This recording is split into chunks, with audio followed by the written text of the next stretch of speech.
everyone! Today I want to talk a little bit about evening snacking because it's a downfall that a lot of people have. I don't know how many times I hear in my VIP groups or in messages that, I did great all day and then it just fell all apart at night and I ate a bunch of stuff that I didn't mean to eat or didn't want to eat. And how do I stop that? So I have a few tips for you.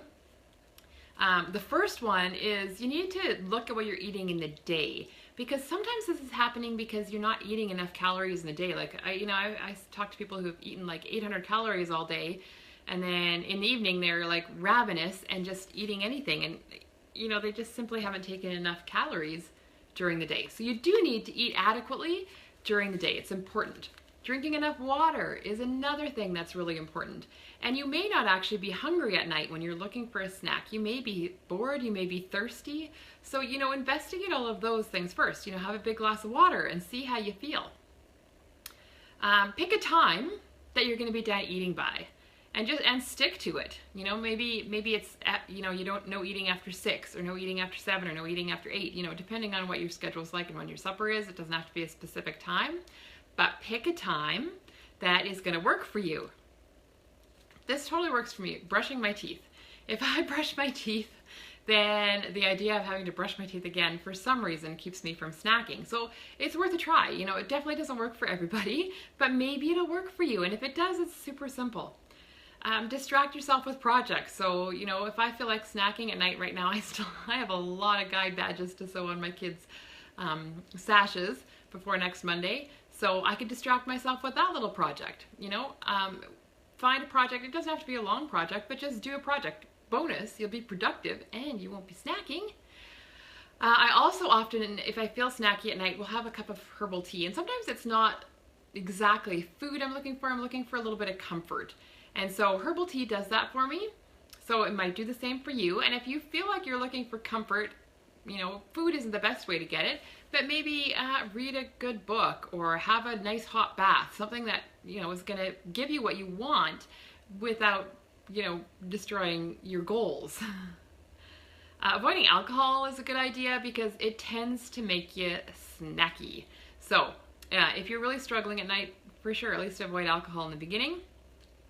Moving activities away from the kitchen is a great idea. So if you're watching TV, maybe don't watch the TV right next to the kitchen. Go watch TV that's farthest away from the kitchen, right? And if you are, maybe you need to answer some emails. Well, don't do it like at the kitchen table. Maybe do it somewhere else that's, just a different location that isn't gonna, just trigger your mind to think of food. You can go to bed. Typically we aren't getting enough sleep these days, so going to bed a bit early can be like a gift to yourself, and it can also prevent you from snacking. I know if I stay up past about 10, I start to feel hungry, whereas if I go to bed before then, I am an early riser, and everybody's different, right? So you have to find your time, and I just have figured it out through trial and error. If I go to bed before 10, I'm usually good. If I stay up later, then I'm usually hungry or feeling hungry. You could make a productivity plan for the next day. You could, get out your calendar and decide what you're gonna do, just to distract yourself and give yourself something to do. And again, you're gonna be productive. It's gonna be awesome. Maybe take up a hobby that uses your hands, like maybe crocheting or knitting. And it could be like small projects, like, there's often projects at your local hospital where you can crochet hats for newborn babies, that kind of thing. Maybe that's something that's good to do, just so that you have something to do with your hands, because sometimes it's just a habit that you're reaching for food, right? So those are kind of my best tips. And if you have other tips for avoiding snacking at night, I'd love to hear them.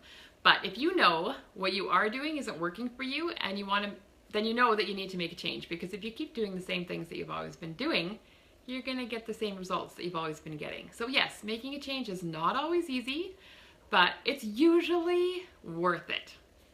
So have a great day. Thanks for watching.